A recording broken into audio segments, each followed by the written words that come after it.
Assalamualaikum warahmatullahi wabarakatuh. Alhamdulillah, jumpa lagi dengan pelajaran pendidikan agama Islam dan budi pekerti kelas 5 SD. Kali ini bagian yang ketiga, pertemuan yang ketiga, masih dalam pelajaran yang keempat yang bertemakan bulan Ramadan yang indah. Namun sebelumnya mari kita awali dengan bacaan berdoa terlebih dahulu. Semoga kita diberi ilmu yang manfaat dan juga dijadikan anak yang soleh. Berdoa mulai. Bismillahirrahmanirrahim. Rabbi zidni ilma warzuqni fahma waj'alni minas sholihin. Amin amin ya rabbal alamin.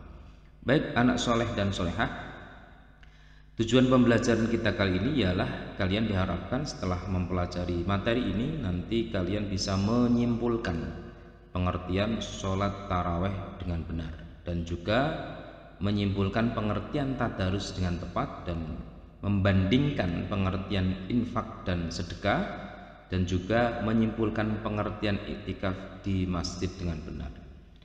Baik anak soleh dan solehah, sebagai poin pembahasan kita kali ini yaitu sholat taraweh, tadarus, infak dan sedekah dan juga iktikaf. Baik, mulai yang pertama yaitu sholat taraweh. Sholat taraweh dan witir merupakan sholat sunnah yang dikerjakan selama 1 bulan di bulan Ramadan, kecuali witir. Kalau witir setiap malam, kalau sholat taraweh hanya dikerjakan di bulan suci Ramadan 1 bulan penuh. Sholat taraweh ini dilaksanakan setelah sholat isya hingga fajar, artinya sebelum datang waktu subuh. Jadi sholat tarawih itu waktunya adalah setelahnya sholat isya. Kemudian apa saja keutamaan bagi orang yang melaksanakan sholat tarawih? Yang pertama, dosa dan kesalahannya diampuni oleh Allah Subhanahu wa taala. Seperti hadis Nabi, "Man qama ramadhana imanan wa ihtisaban, ghufira lahu ma taqaddama min dzambih."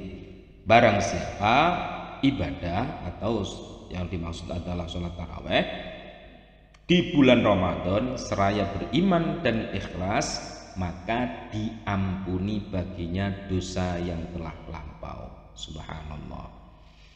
Kemudian keutamaan bagi orang yang melaksanakan sholat tarawih yang kedua ialah mendapatkan pahala yang setara dengan pahala qiyamul lail jika dikerjakan secara berjamaah.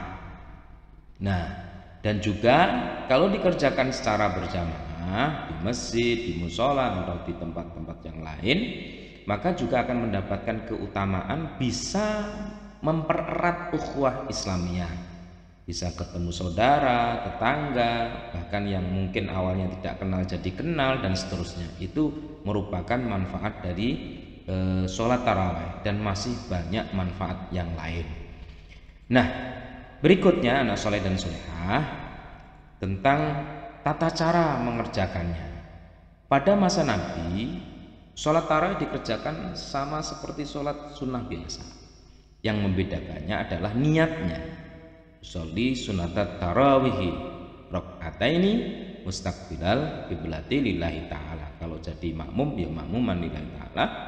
Kalau jadi imaman lillahi ta'ala. Nabi mengerjakan 8 rakaat dengan 2 rakaat 1 salam. Selanjutnya dilanjutkan dengan sholat witir sebanyak 3 kali. Pada masa Khalifah Umar bin Khattab, sholat tarawih dikerjakan sebanyak 20 rakaat.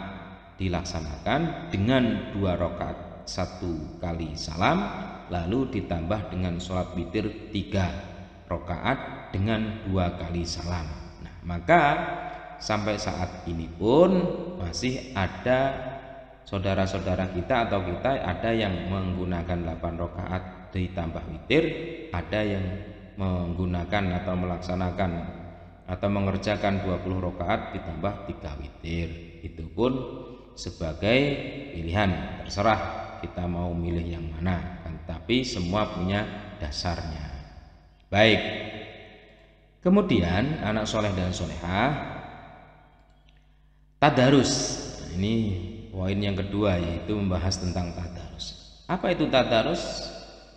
Tadarus menurut bahasa diambil dari kata darasa yang memiliki arti mempelajari, meneliti, menelaah, mengkaji dan mengambil pelajaran dari firman Allah yang dibaca. Kemudian dalam keutamaan tadarus apa saja? Tentu sangat banyak. Di antaranya adalah mendapat pahala yang berlipat ganda. Sebab satu huruf Al-Quran ketika kita baca minimal kita diberi pahala 10 kebaikan dan bisa menghapus 10 keburukan atau kesalahan. Apalagi membaca Al-Qurannya di bulan suci Ramadan. Yang kedua adalah memberikan ketenangan jiwa. Sebab kalau mata, telinga, pikiran fokus kepada salah satu objek, apalagi objeknya adalah Al-Quran, ini akan menjadikan ketenangan jiwa bagi pembacanya. Dan berikutnya adalah mendapatkan syafaat pada hari kiamat. Al-Quran itu oleh Allah bisa menjadikan syafaat buat pembacanya dan pecintanya. Mudah-mudahan kita semuanya juga senang membaca Al-Quran, senang mendengarkan orang membaca Al-Quran, dan terlebih kita selalu membaca Al-Quran dan banyak manfaat dari tadarus tersebut. Baik anak soleh dan solehah, kita lanjut. Adab sopan dan santun. Adab atau sopan santun membaca Al-Quran. Karena membaca Al-Quran adalah ibadah, maka harus ada adab. Jangan sampai membaca Al-Quran tidak menggunakan adab, justru malah Al-Quran tidak memberi syafaat, akan sebaliknya tidak memberi syafaat pada kita. Naudzubillah min dzalik. Maka yang perlu diperhatikan adalah adabnya membaca Al-Quran. 1. Suci dari hadas maupun najis. Pastikan sebelum membaca Al-Quran punya wudhu terlebih dahulu. Pakaiannya juga suci, tempatnya juga suci, badannya juga suci. Kemudian menghadap kiblat saat membacanya. Dan mengawali tadarus dengan bacaan ta'awud, yaitu a'udzu billahi minasyaitonir rajim. Itu bacaan ta'awud. Dan juga membaca dengan khusyuk dan tartil. Membaca dengan khusyuk dan tartil itu tidak sibuk dengan yang lain, misalkan membaca sambil ngobrol atau tidak fokus dan terburu-buru. Nah, ini tidak dianjurkan. Maka salah satu adab membaca Al-Quran adalah membacanya dengan khusyuk dan tartil. Anak-anak soleh dan solehah, kemudian poin yang ketiga adalah membedakan antara infak sedekah. Ini Pak Guru kasih perbedaan zakat juga, zakat, infak, dan sedekah. Apa itu zakat? Zakat adalah kewajiban harta yang spesifik, maksudnya tertentu. Tidak semuanya harta yang dizakatkan dan memiliki syarat tertentu, punya batas waktu tertentu dan waktu tertentu. Itu zakat. Sedangkan infak mengeluarkan harta secara umum untuk kepentingan diri sendiri, maksudnya untuk menafkahi diri sendiri, untuk menginfaki diri sendiri, untuk keluarga dan untuk masyarakat. Sedangkan sedekah maknanya lebih luas, bisa berarti infak, bisa berarti zakat, atau kebaikan non material.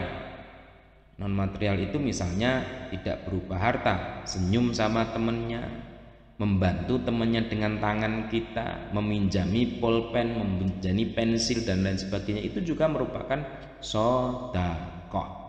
Sedekah terbagi menjadi wajib, yaitu zakat, dan terbagi menjadi sunnah atau disebut menjadi sunnah, yaitu infak. Jadi sedekah itu maknanya lebih umum. Nah, kemudian anak soleh dan solehah, poin yang keempat adalah iktikaf. Ini juga amalan yang dianjurkan atau disunahkan di dalam mengisi bulan Ramadan. Apa itu iktikaf? Iktikaf menurut bahasa artinya mengurung diri atau menyendiri untuk sesuatu hal yang baik maupun yang buruk.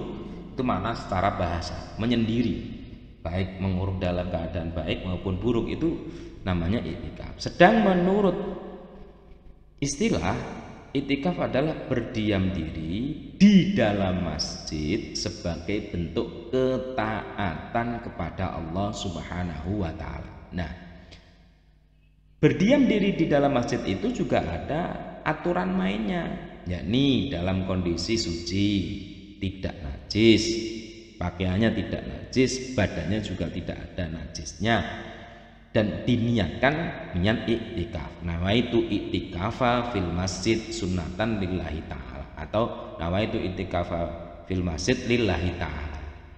Jadi harus ada niatnya. Duduknya, diamnya di masjid ada niatnya.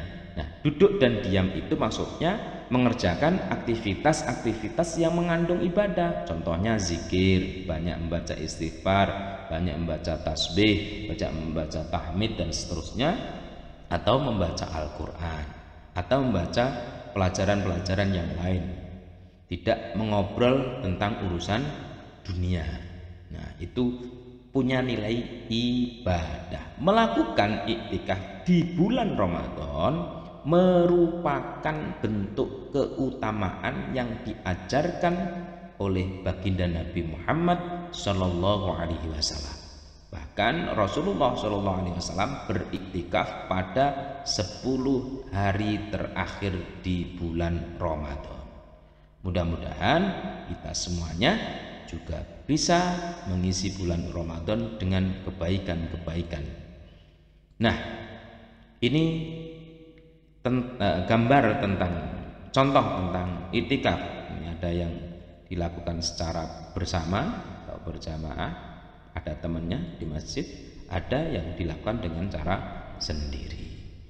Baik, sebagai penutup kita ambil suatu hikmah dari baginda Nabi, mutiara hikmah. Sebaik-baik kalian adalah siapa yang mempelajari Al-Quran dan mengamalkannya. Mudah-mudahan manfaat. Sekian, assalamualaikum warahmatullahi wabarakatuh.